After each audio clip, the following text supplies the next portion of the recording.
মাধ্যমিকের ইতিহাসের 2 নম্বর, 4 নম্বর, 8 নম্বর এই সমস্ত প্রশ্নের উত্তর কি রকম লিখলে আমাকে 4-এ 4, 8-এ 8 এবং 2-এ 2 দেবে।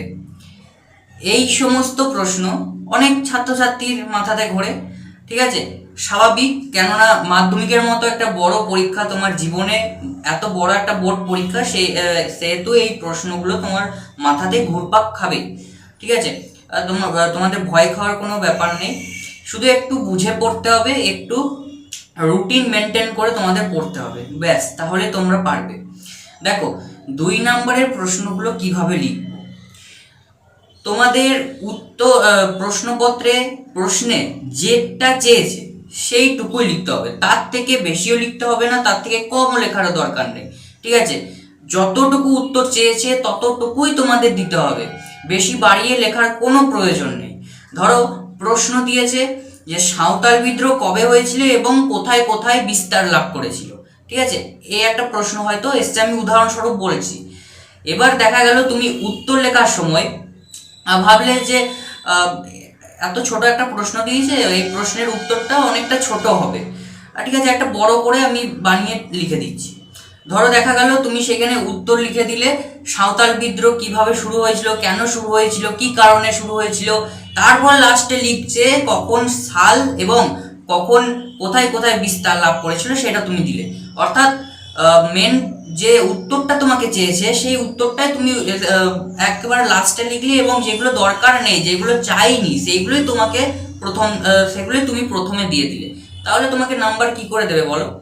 তোমাকে তো যেটা চেয়েছে সেটা তো প্রথমে রাখতেই হবে এবং সেইটুকুই লিখতে হবে, ওর থেকে বেশি তো লিখে লাভ নেই, তোমার সময় যাবে। পরীক্ষার হলে 1 সেকেন্ডও তোমাকে ছাড়া চলবে না, প্রত্যেক সেকেন্ডের পরীক্ষার হলে কিন্তু দাম আছে, ঠিক আছে। সেহেতু তোমাকে এই এই কথা চিন্তা করেই উত্তরগুলো লিখতে হবে, যতটুকু চেয়েছে ততটুকুই লিখবো, আমি বাড়তি কেন লিখবো? বাড়তি লিখে তো আমাকে 2-এর জায়গায় 4 দেবে না বা 8 দেবে না, ঠিক আছে। এই মাইন্ডসেট নিয়ে তোমাকে 2 নম্বরের প্রশ্নগুলো লিখতে হবে, আর এই জন্য তোমাকে বেশি করে মক টেস্ট দিতে হবে। যত বেশি মক টেস্ট দেবে ততই তোমরা বুঝতে পারবে কোন প্রশ্নের উত্তর কিরকম লিখবো। ধরো 4 নম্বরের প্রশ্নের উত্তর পয়েন্ট টু পয়েন্ট কিভাবে লিখবো, কটা পয়েন্ট দিলে ভালো হবে। যত তোমরা মক টেস্ট দেবে ঘরে, যত মক টেস্ট দেবে, তারপরে গৃহ শিক্ষকের কাছে যত মক টেস্ট দেবে, ততই তোমরা বুঝতে পারবে যে কি করে 2 নম্বরের প্রশ্নগুলো বা 4 নম্বর বা 8 নম্বরের প্রশ্নের উত্তরগুলো লিখলে ভালো হয়, মানে নাম্বারটা ক্যারি করবে এবং টাইমটাও আমাদের সেভ হবে। এই সমস্ত ধারণা তোমরা মক টেস্ট দিয়ে বুঝতে পারবে।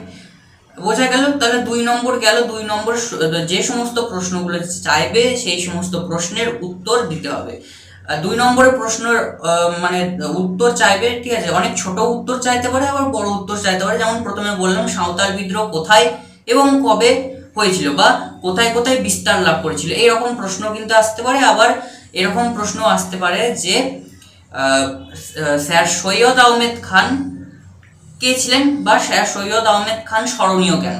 তখন একটু ডিটেলসে তোমাকে লিখতে হবে, কিন্তু সমস্ত প্রশ্ন যে ডিটেলসে লিখতে হবে সেটা কিন্তু নয়, যতটুকু চেয়েছে ততটুকুই লিখতে হবে। বারবার বলছি, যতটুকু চেয়েছে ততটুকুই লিখতে হবে, তার বেশি লিখে লাভ নেই। এটা হলো তো 2 নম্বরে। এবার 4 নম্বর। 4 নম্বরে কি লিখবো? দেখো, 2 নম্বর প্রশ্নের জন্য আলাদা মাইন্ডসেট, 4 নম্বরের জন্য কিন্তু একটু আলাদা ভাবতে হবে আমাদেরকে। 4 নম্বরের জন্য একটু পয়েন্ট টু পয়েন্ট উত্তর লিখতে হবে। পয়েন্ট টু পয়েন্ট মানে একেবারে মানে 5-6 পাতা বা 10-12 পাতা লিখে দিলে আমরা যে 4-এ 4 পেয়ে যাবো তা কিন্তু নয়। ওই একই বিষয় যেটা চেয়েছে সেটাই লিখতে হবে, শুধু একটু ডিটেলসে লিখতে হবে, একটু ডিটেলসে লিখতে হবে, ঠিক আছে, একটু ডিটেলসে লিখতে হবে এবং ভূমিকা আর উপসংহার তোমাকে দিতে হবে। আর পয়েন্ট টু পয়েন্ট লিখতে হবে। 4টে পয়েন্ট লিখলে খুবই ভালো হয়, 5টা পয়েন্টও দিতে পারো, কিন্তু 4টে পয়েন্টে এনাফ, ঠিক আছে।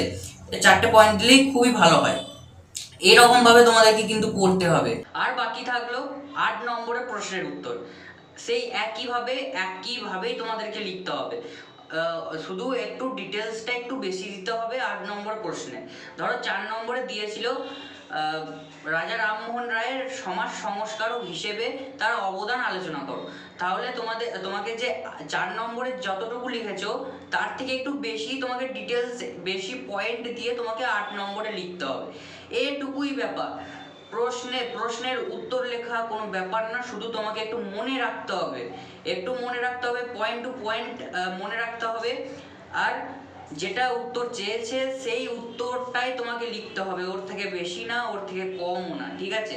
যতটুকু চেয়েছে ততটুকুই লিখতে হবে। বেশি লিখে সময় নষ্ট কেন করব? বেশি লিখে তো আর বেশি নাম্বার পাবো না, 8-এ 8ই পাবো, 8-এ তো আর 10 দেবে না আমাকে, তাহলে আমরা বেশি কেন লিখবো বলো?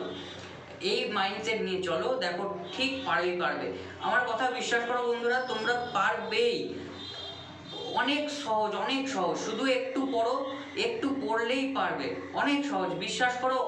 তোমরা ভালো করে যদি পড়ো, তোমরা একটা রুটিন মেনটেন করে যদি পড়ো, তাহলে প্রশ্নের উত্তর লেখা কোনো ব্যাপারই না, খুবই সহজ, বিশ্বাস করো।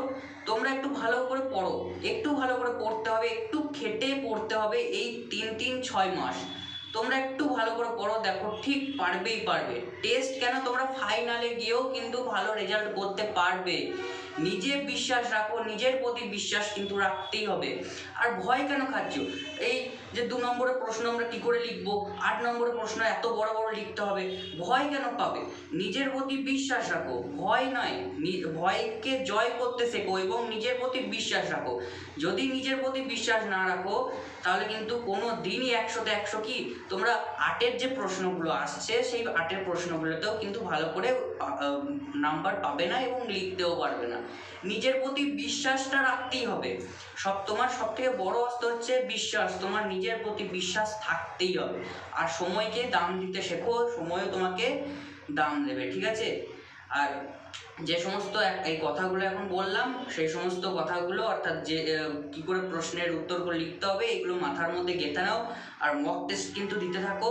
আমি আমার হোয়াটসঅ্যাপের চ্যানেলে প্রত্যেক দিন একটা করে মক টেস্টের পেপার বা একটা করে সেট আমি কিন্তু পোস্ট করি। সেই পোস্ট তোমরা দেখো, সেই মক টেস্টের পেপারগুলো তোমরা ফলো করো, সেইগুলো প্র্যাকটিস করো, সময় অনুযায়ী পারবে, ঠিক আছে?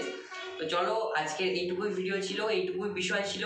পরবর্তীকালে তোমাদের 3য় অধ্যায়টা বুঝিয়ে দেবো, ঠিক আছে? 3য় অধ্যায় নিয়েও ভিডিও আসছে, তোমরা চ্যানেলটিকে ফলো করতে থাকো এবং যারা নতুন আছে অবশ্যই সাবস্ক্রাইব করে আমাদের চ্যানেলের পাশে থেকো। তো চলো, সবাই সুস্থ থেকো, ভালো থেকো, দেখা হচ্ছে অন্য কোনো বিষয় নিয়ে, অন্য কোনো ভিডিওতে। ততক্ষণের জন্য সবাই সুস্থ থেকো, ভালো থেকো, ধন্যবাদ।